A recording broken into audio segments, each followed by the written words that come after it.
27ਵੀਂ ਤਰਮੀਮ ਦੇ ਹਵਾਲੇ ਨਾਲ ਜਿਸ ਤਰ੍ਹਾਂ ਡਿਵੈਲਪਮੈਂਟਸ ਹੋ ਰਹੀਆਂ ਨੇ ਤੇ ਦੂਜੀ ਤਰਫ ਅਸੀਂ ਦੇਖ ਰਹੇ ਹਾਂ ਕਿ ਅਪੋਜੀਸ਼ਨ ਜਮਾਤਾਂ ਜਿਹੜੀਆਂ ਨੇ ਉਹ ਵੀ ਇਹਦੇ ਤੇ ਖਾਸੀ ਨਾ ਸਿਰਫ ਤਨਕੀਦ ਦਾ ਨੂੰ ਨਿਸ਼ਾਨਾ ਬਣਾ ਰਹੀਆਂ ਬਲਕਿ ਇhtਜਾਜੀ ਤਹਿਰੀਕ ਦਾ ਵੀ ਉਹਨਾਂ ਨੇ ਐਲਾਨ ਕੀਤਾ। ਪਿਛਲੇ ਦਿਨੋਂ ਤਹਿਰੀਕ ਤਹਫ਼ੁਜ਼ ਆਇਨ ਪਾਕਿस्तान ने बाकायदा ਪ੍ਰੈਸ ਕਾਨਫਰੰਸ ਕਰਕੇ ਤਹਿਰੀਕ ਦਾ ਐਲਾਨ ਕੀਤਾ ਸੀ। ਤਹਿਰੀਕ ਇਨਸਾਫ ਵੀ ਇਸ ਹਵਾਲੇ ਨਾਲ ਆਪਣਾ ਇੱਕ ਪੁਰਜ਼ੋਰ ਮੌਕਫ ਰੱਖਦੀ ਹੈ ਤੇ ਇਹਦੇ ਤੇ ਗੱਲ ਕਰਨੇ ਆ ਕਿ ਇਹ ਤਹਿਰੀਕ ਜਿਹੜੀ ਹੈ ਕਾਮਯਾਬ ਹੋਏਗੀ, ਇਹਦਾ ਲਾਈਨ ਆਫ ਐਕਸ਼ਨ ਕੀ ਹੋਏਗਾ। ਕਿਉਂਕਿ ਹੁਣ ਅਸੀਂ ਦੇਖਿਆ ਕਿ ਜਿਵੇਂ 2 ਜੱਜਿਸ ਦੇ ਅਸਤੀਫੇ ਆਏ ਤੇ ਬਾਹਰ ਜਿਹੜੀ ਹੈ ਵਕਲਾ ਬਾਹਰ ਜਿਹੜੇ ਨੇ ਉਹਨਾਂ ਦੀ ਵੀ ਤਾਂ ਕੋਈ ਇਹਦੇ 'ਤੇ ਰਿਜ਼ੈਂਟਮੈਂਟ ਮੌਜੂਦ ਹੈ ਤੇ ਕੀ ਵਕੀਲ ਵੀ ਨਾਲ ਸਿਆਸੀ ਜਮਾਤਾਂ ਦੇ ਰਲ ਸਕਦੇ ਨੇ ਔਰ ਇਹ ਤਹਿਰੀਕ ਦਾ ਕੋਈ ਮੋਮੈਂਟਮ ਬਣ ਸਕਦਾ। ਤੇ ਚੋਰ ਸਾਹਿਬ ਤੁਸੀਂ ਗੱਲਬਾਤ ਸਾਰੀ ਸੁਣ ਲਈ ਹੈ, ਠੀਕ ਹੈ ਤੇ ਬੜੇ ਨਹੀਂ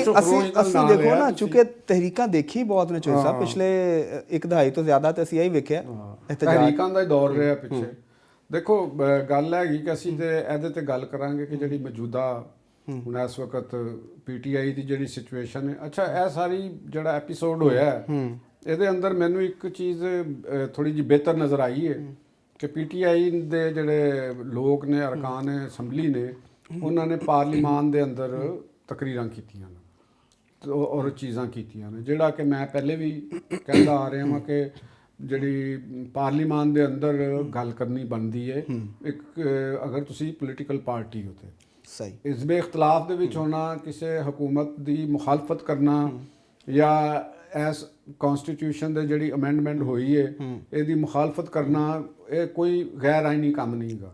ਕੋਈ ਇਹਦੇ 'ਚ ਕੋਈ ਐਸੀ ਗੱਲ ਨਹੀਂ ਬਲਕਿ ਅਪੋਜੀਸ਼ਨ ਨੂੰ ਆਪਣੇ ਵੋਟਰ ਨੂੰ ਵੀ ਔਰ ਜਿਨ੍ਹਾਂ ਨੇ ਉਹਨਾਂ ਨੂੰ ਵੋਟ ਨਹੀਂ ਪਾਏ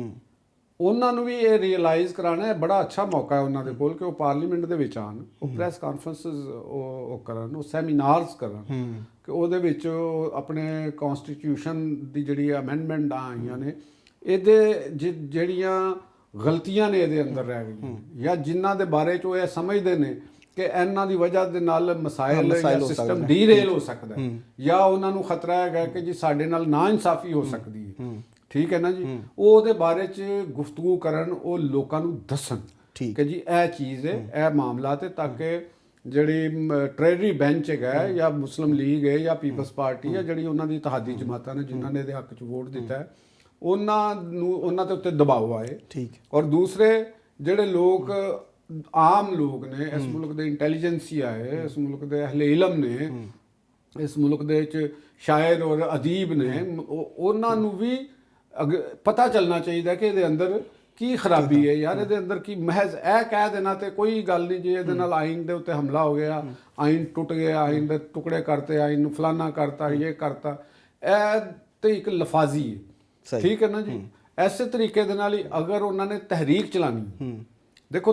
ਕਿਸੇ ਵੀ ਮੂਵਮੈਂਟ ਨੂੰ ਚਲਾਉਣ ਵਾਸਤੇ ਤੁਹਾਡੇ ਕੋਲ ਇੱਕ ਏਜੰਡਾ, ਇੱਕ ਪਰਪਸ, ਇੱਕ ਤੁਹਾਡੇ ਕੋਲ ਜਿਹੜਾ ਅੱਗੇ ਮੈਂ ਕਹਿੰਦਾ ਕਾਰਡ,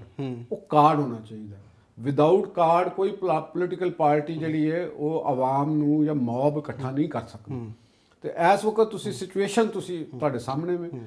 ਉਹਦੇ ਬਾਰੇ ਤੁਸੀਂ ਮੈਨੂੰ ਖੁਦ ਮੈਂ ਤੁਹਾਨੂੰ ਦੱਸ ਦਿੰਦਾ ਵਾਂ ਕਿ ਵੀ ਕਿੰਨੇ ਉਹਨਾਂ ਦੇ ਜੇ PTI ਦੀ ਗੱਲ ਕਰ ਲਿਆ, PTI ਦੇ ਕੋਲ ਤੇ ਇਸ ਵੇਲੇ ਆਪਣੀ ਪਾਰਟੀ ਦਾ ਆਪੋਜੀਸ਼ਨ ਲੀਡਰ ਨਹੀਂ ਹੈਗਾ।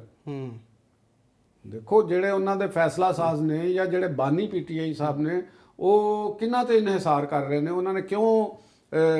ਅਚਕਜ਼ਈ ਸਾਹਿਬ ਨੂੰ ਅੱਗੇ ਕੀਤਾ।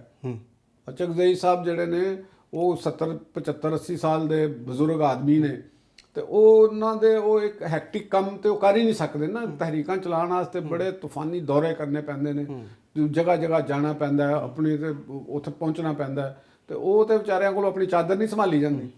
ਤੇ ਉਹ ਕਦੇ ਇੱਧਰ ਬੁੱਕਲ ਮਾਰ ਲੈਂਦੇ ਨੇ ਤੇ ਇੱਧਰੋਂ ਡਿੱਗ ਪੈਂਦੇ। ਉਹ ਤਾਂ ਖਾਨ ਸਾਹਿਬ ਨੇ ਇੱਕ ਜਲਸੇ ਦੇ ਦੌਰਾਨ ਉਹਨਾਂ ਦੇ ਕੋਈ ਮਜ਼ਾਕ ਵੀ ਉਡਾਇਆ ਸੀ, ਅਸੀਂ ਉਹ ਮਜ਼ਾਕ ਨਹੀਂ ਪੈਂਦੇ, ਚਲੋ ਉਹ ਖਾਨ ਸਾਹਿਬ ਜਾਣਨ ਤੇ ਉਹ ਜਿਨ੍ਹਾਂ ਦਾ ਮਜ਼ਾਕ ਉੱਡਿਆ ਉਹ ਜਾਣਨ, ਜਿਸਲੇ ਉਹਨਾਂ ਨੂੰ ਨਹੀਂ ਮਹਿਸੂਸ ਹੋਇਆ। ਅਚਕਜ਼ਈ ਸਾਹਿਬ ਜਿਸਲੇ ਉਹਨਾਂ ਨੇ ਆਪਣੇ ਮਜ਼ਾਕ ਨੂੰ ਜਾਂ ਆਪਣੀ ਉਸ ਗੱਲ ਨੂੰ ਉਹਨਾਂ ਨੇ ਮਾਫ ਕਰਤਾ ਤੇ ਮੈਂ ਕੌਣ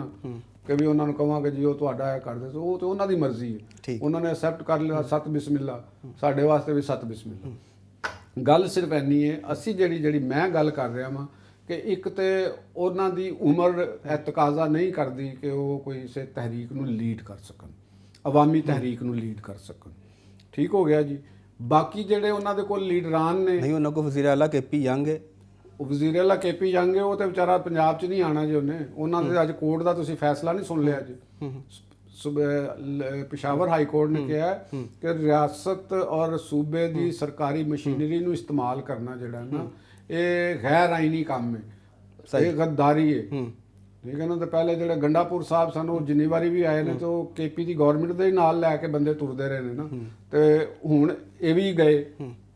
ਮਤਲਬ ਵਸਾਇਲ ਘਟ ਗਏ। ਉਹ ਤੇ ਆਪਣੇ ਸੂਬੇ ਦੇ ਵਿੱਚ ਕੋਈ ਐਡੀ ਵੱਡੀ ਆਵਾਮੀ ਮੂਵਮੈਂਟ ਨਹੀਂ ਪੈਦਾ ਕਰ ਸਕੇ ਤੇ ਬਾਕੀ ਤੇ ਉਹਨਾਂ ਨੇ ਕੀ ਕਰਨੀ ਹੈ। ਤੇ ਜਲਸੇ ਕਰ ਰਹੇ ਨੇ, ਜਲਸਾ ਕਰਨਾ ਉਹਨਾਂ ਨੇ ਜਰਗਾ ਵੀ ਕਰ ਰਹੇ ਨੇ। ਉਹ ਜਰਗਾ ਕਰਨਾ, ਤਹਿਰੀਕ ਚਲਾਣੀ ਦੋ ਮੁxtਲਿਫ ਚੀਜ਼ਾਂ। ਮੈਂ ਅੱਗੇ